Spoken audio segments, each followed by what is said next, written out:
Assalamualaikum warahmatullahi wabarakatuh.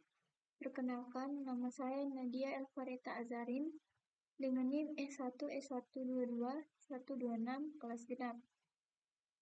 Di sini saya akan membacakan hasil rangkuman sistem operasi.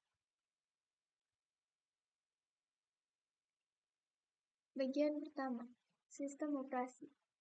Sistem operasi adalah sebuah program yang bertindak sebagai perantara antara pengguna komputer dan perangkat keras komputer. Tujuan sistem operasi: menjalankan program pengguna dan membuat penyelesaian masalah pengguna lebih mudah, membuat sistem komputer nyaman untuk digunakan, menggunakan perangkat keras komputer dengan cara yang efisien.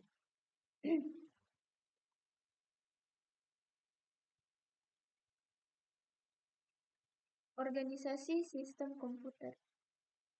Operasi sistem komputer.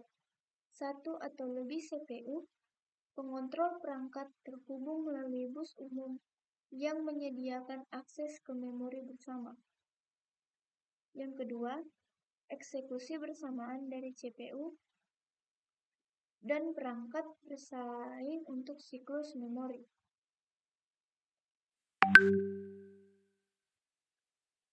Struktur sistem operasi. Struktur sistem operasi ada dua. Yang pertama, multiprogramming atau sistem batch diperlukan untuk efisiensi. Pengguna tunggal tidak dapat membuat perangkat CPU sibuk sepanjang waktu. Multiprogramming mengatur pekerjaan atau kode dan data, sehingga CPU selalu memiliki CPU selalu memiliki satu untuk dieksekusi. Subset dari total tugas dalam sistem disimpan dalam memori. Satu tugas dipilih dan dijalankan melalui penjadwalan pekerjaan ketika harus menunggu atau untuk sebernol, misalnya OS beralih ke pekerjaan lain.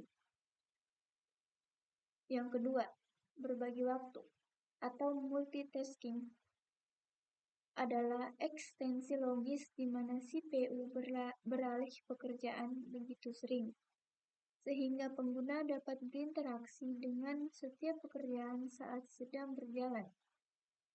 Membuat interaktif komputasi. Waktu merespon harus kurang dari 1 detik. Setiap pengguna memiliki setidaknya satu program yang dijalankan di memori.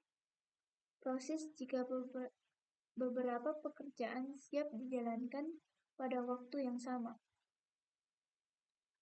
Penjadwalan CPU jika proses tidak sesuai dengan memori. Bertukar menggerakkan mereka masuk dan keluar untuk berlari.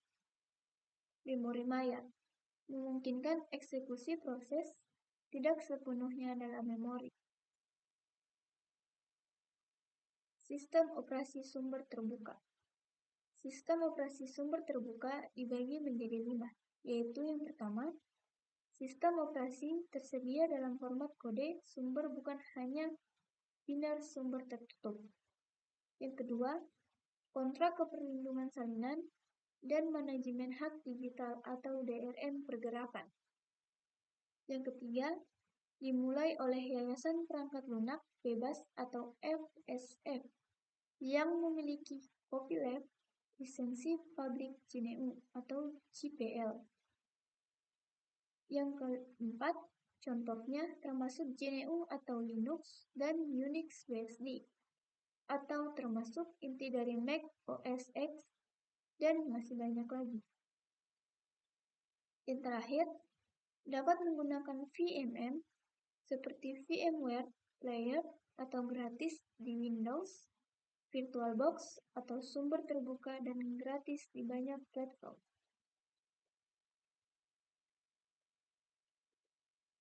Layanan sistem operasi. Panggilan sistem, yaitu yang pertama, antarmuka pemrograman ke layanan yang disediakan oleh OS. Yang kedua, biasanya ditulis dalam bahasa tingkat tinggi atau C atau C++. Yang ketiga, Sebagian besar diakses oleh program melalui tingkat tinggi antarmuka pemrograman aplikasi atau API daripada menggunakan panggilan sistem langsung. Yang terakhir, 3 API. Yang paling umum adalah Win32 API untuk Windows, POSIX API untuk sistem berbasis POSIX, atau termasuk hampir semua versi Unix, Linux, dan Mac OS X, dan Java API untuk mesin virtual Java atau JVM. Perhatikan bahwa nama panggilan sistem yang digunakan di seluruh teks ini bersifat umum. Program sistem. Program sistem menyediakan lingkungan yang nyaman untuk pengembangan dan eksekusi program. Mereka dapat dibagi menjadi 1. Manipulasi file. 2. Informasi status terkadang disimpan dalam dukungan. 3. Fase pemrograman modifikasi file. 4. Memuat dan mengeksekusi program komunikasi. 5. Layanan latar belakang. 6. Program aplikasi. Dan 7. Sebagian besar pandangan pengguna tentang sistem operasi ditentukan oleh program sistem, bukan panggilan sistem yang sebenarnya. 2. Struktur sistem operasi. Struktur sistem operasi merupakan komponen-komponen sistem operasi yang dihubungkan dan dibentuk di dalam kernel. Sistem operasi sebagai kumpulan prosedur yang masing-masing dapat saling dipanggil jika dibutuhkan. Setiap prosedur yang ada di dalam sistem ini mempunyai interface yang sudah didefinisikan dengan baik.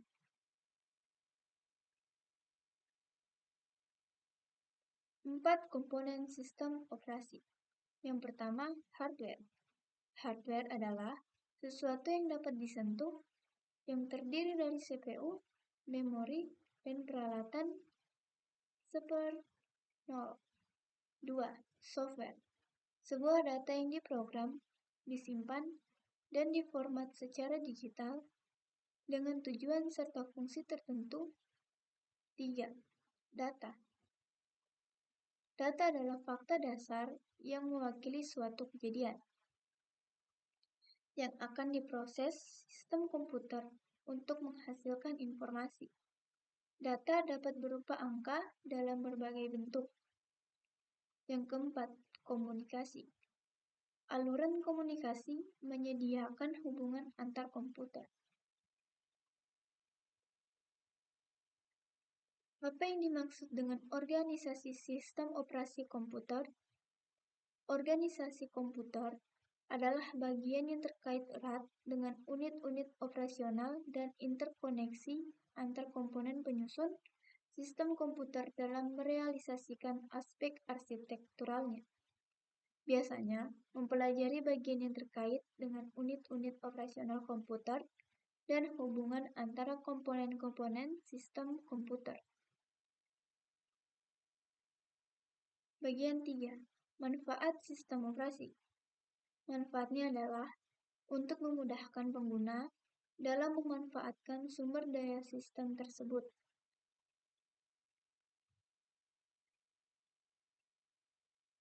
Dan bagian 4, tujuan sistem operasi. Tujuan utama dari sistem operasi adalah sebagai pengontrol dalam melakukan program-program pada aplikasi.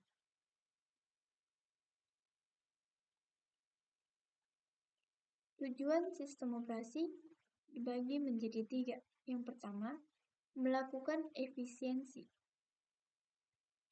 agar memungkinkan sumber daya yang ada di komputer bisa digunakan secara efisien. Yang kedua, memberi kemudahan. Adanya sistem operasi bisa memudahkan komputer digunakan oleh para penggunanya. Dan yang terakhir, yang ketiga, kemampuan untuk berevolusi. Tujuan sistem utama operasi lainnya adalah menerapkan fungsi-fungsi baru sistem komputer karena sistem operasi bisa disusun dan direncanakan untuk pengembangan atau pengujian yang efektif. Apa maksud dari panggilan sistem di sistem operasi OS?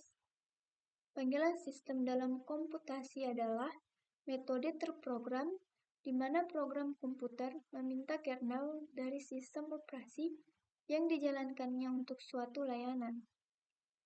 Program dapat berinteraksi dengan sistem operasi dengan melakukan panggilan sistem. Ketika sebuah program komputer meminta sesuatu dari kernel sistem operasi, ia melakukan panggilan sistem. Apa sih kernel itu? Kernel adalah bagian utama dari sebuah sistem operasi komputer. Sistem ini berupa perangkat lunak yang mempunyai tugas untuk melayani berbagai macam program aplikasi yang diinstal agar dapat terhubung dengan hardware atau perangkat keras komputer secara aman.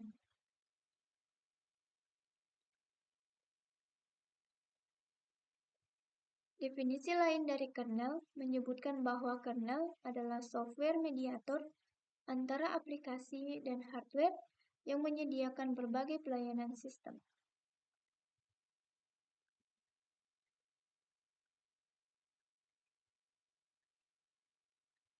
Sekian presentasi dari saya. Bila ada kesalahan mohon dimaafkan. Wabillahi taufiq wal hidayah. Wassalamualaikum warahmatullahi wabarakatuh.